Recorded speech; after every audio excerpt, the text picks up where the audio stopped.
YouTuber ও sports প্লেয়ারদের team নিয়ে international টুর্নামেন্টের আয়োজন করা হয়।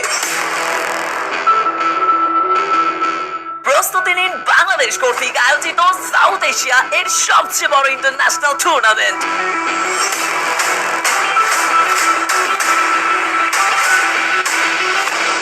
আর তোমরা জেনে আরো অবাক হবা যে এই টুর্নামেন্টটিতে 1000+ টিম অংশগ্রহণ করে, যেখানে শুধুমাত্র বাংলাদেশের ইউটিউবার প্লাস স্পোর্টস প্লেয়ারদের টিম ছিল 400টি। তাছাড়া ইন্ডিয়া, পাকিস্তান, নেপাল, ভুটান, মালদ্বীপ এবং শ্রীলঙ্কা থেকে বাকি 600টা টিম নিয়ে টুর্নামেন্টের আয়োজন করা হয়।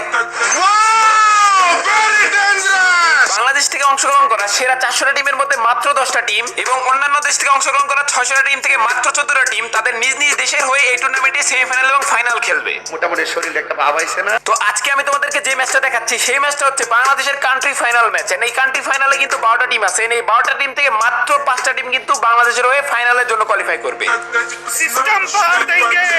তো বাংলাদেশের কান্ট্রি ফাইনালে ওঠা 12টা টিমের মধ্যে মাত্র 5টা ম্যাচ হবে। বারমুডা, পর্বটারি, কালাহারি, অ্যালপাইন এবং নেক্সট। এই 5টা ম্যাচের পরে আসলে আমরা বুঝতে পারবো যে আমরা এই টুর্নামেন্টে কোয়ালিফাই করতে পারি কিনা এবং আমাদের সাথে আর কোন কোন টিম এই টুর্নামেন্টের ফাইনালে কোয়ালিফাই করে।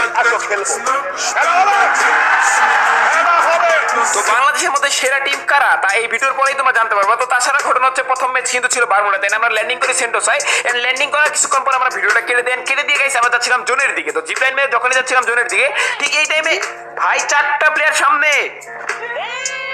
তো প্রথম ম্যাচে আমাদের সাথে ঘটে যায় অনেক বড় সড়ো এক জয় বাংলা। তো তারপরে আমি আকাশ থেকে নামতেছিলাম, আমাদের টিমমেট দুইজন জোনের বাইরে। স্টপ ওয়ান অটো ইউজ করছে, এই কম্বিনেশনটা বরাবরের মতোই দুর্দান্ত। আর বাংলাদেশ টপ ওয়ান একা এবার করে যাবে, অনেকটাই ধরা ছোঁয়ার বাহিরে হয়তো বা সিচুয়েশনটা তৈরি হয়ে গিয়েছে। আমি জানি না বাংলাদেশ টপ ওয়ানের এই মুভিতে টিকে থাকাটা কতটা সম্ভাবনা রয়েছে, বা বাংলাদেশ টপ ওয়ানকে টোটালি শাটডাউন হতে হলো। তো প্রথম ম্যাচে জয় বাংলা হওয়ার পর দ্বিতীয় ম্যাচ ছিল পরবর্তী। দেন এই ম্যাচে ভালো কিছু করার উদ্দেশ্যে আমরা মোটামুটি ফাইট টেট করেন, মোটামুটি কিল টিলও ছিল। এন্ড তারপরে যখন আমরা জয়ে যাওয়ার উদ্দেশ্যে পোর্টাল এখানে মানে আমাদের প্রান্ত ভাই তার পিছে যখন আমরা পোর্টাল মেরে সামনে যাই, এন্ড তারপরে এখানে বসে মেট্রিক করছিলাম ভাই ফুল স্কোয়াড।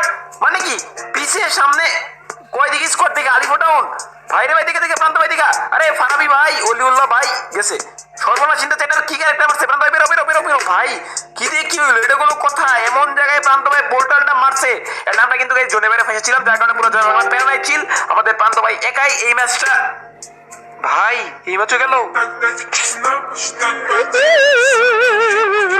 যাই হোক গাইস, কষ্টের সাথে তৃতীয় ম্যাচটা আমি স্টার্ট দিয়ে দেন। স্টার্ট দেওয়ার পরে আমরা 2টা গাড়ি নিয়ে জোনের ভিতরে